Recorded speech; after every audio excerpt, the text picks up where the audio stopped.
Hi, it's Carolyn from PlumbingSupply.com again, and today we're going to show you how to change your toilet's fill valve. And if you remember from our last video, this is called the fill valve. Sometimes it's called a ball cock or an inlet valve. As you can see, it's got this little ball on the end. And the first thing we're going to do is go ahead and unhook the refill tube from the flush valve, and then we're going to get underneath and unhook it from the water. So the first thing we're going to do is turn off the water supply, because you do not want any of the water leaking out. I mean, some of it's going to leak, but you don't want a geyser. And then we suggest you lay down a towel or some other kind of cloth to catch any excess water that's going to come out of here. You're going to want to flush your toilet and let all the water drain out of the tank and out of the bowl as much as you can. And then you'll go ahead and unhook your water supply from the bottom of the fill valve.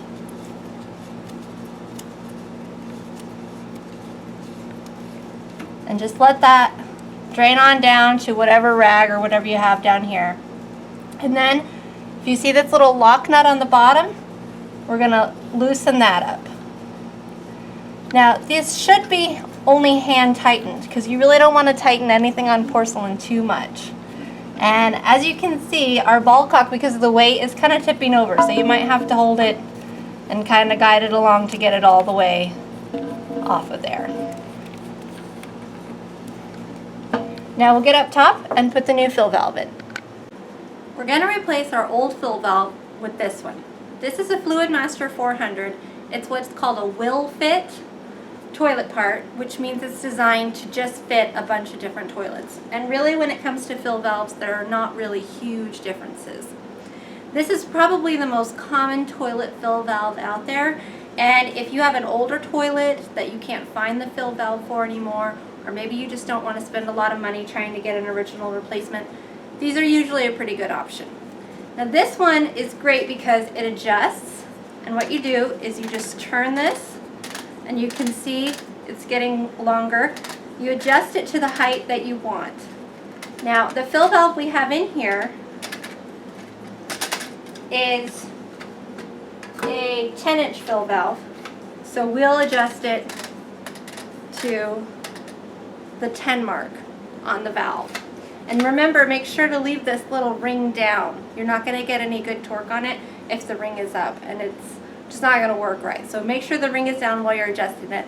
Sometimes these can be a little hard to turn, but usually you can manage it with not a lot of problems. Inside the box that this fill valve comes in, you're going to find the lock nut, and this is a slip joint cover. We'll talk about that later. You're probably not going to need that. This is a refill tube clip. Sometimes your flush valve doesn't have the little white piece on the top that we put the refill tube into, so this helps hold it down. The refill tube, and then these washers. So it's going to come like this, and as you can see, there's this little round piece in the middle. You're going to want to pop that out of there, and you'll be left with just a washer. And this goes to the slip joint fitting that we showed you earlier, so just set that aside. We probably aren't going to need that. So we're going to take the old fill valve out of the toilet and set it aside. We're going to take the new one and put it in the hole that was left. But first, we're going to take this washer and slide it on the end. Now it might take some doing to get this on here. It's rubber, it's meant to seal things, so it's probably not going to go on super easy, but you can get it on there pretty good. And you want the little part here that you can see how it's beveled. You want the beveled edge to go into the hole. So we'll put that in the hole there. We'll take the lock nut, and while you are holding the top here, reach down with your other hand, and on the bottom of the toilet, screw the lock nut in. And as we've mentioned before, your toilet tank is porcelain, so you don't need to really tighten the lock nut too tight. Hand tightening in most instances is going to be good enough, which is why you have that rubber washer there to make sure we get a watertight seal. If you tighten your porcelain too much, it could cause cracks, and then you're gonna have a big leak and a lot of headaches, more than just a broken fill valve. All right, so we've got that hand tightened, and now we'll talk about hooking up the water supply. Even if you choose not to change your angle stop, we do recommend taking a good look at your flex lines and making sure that that doesn't need to be changed as well. A lot of times, by the time your fill valve gets old enough that it needs to be changed, your flex line is probably going to need to be changed as well. These are braided stainless steel flexes. And the great thing about these is they're super sturdy. Obviously, they're bendy. And you can buy them with this water closet fitting on the end. Now, as you can see, when we pulled this out of the box, those look quite a lot alike, don't they? And if you look inside there, there's that little black cone washer that we pulled out of the other fill valve washer. The great thing about this is that if you were to have a regular slip joint on here, you would have to take this, put it over the slip joint, and then put that up there, which you can do. But this is already built in for you. So all you have to do is just hook it right up to your fill valve.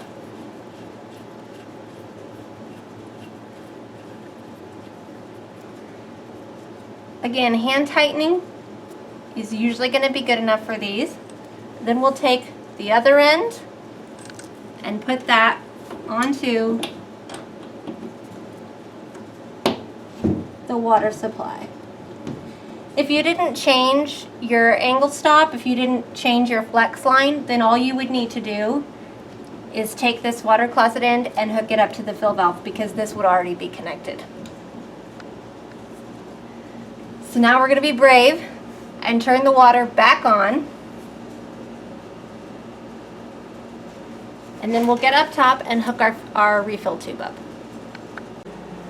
As you can see on the side of the fill valve, there's an outlet tube here. We're going to take the refill tube and attach it to the outlet tube.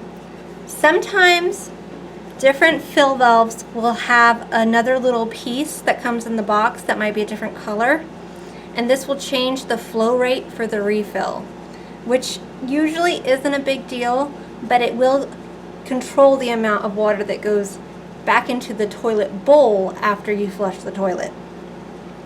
We're going to take the other end of the refill tube and hook it up to the flush valve. Now, do not just stick your refill tube into your flush valve outlet tube like that. That's not going to be a good idea, because what will happen is you'll get water back up in there.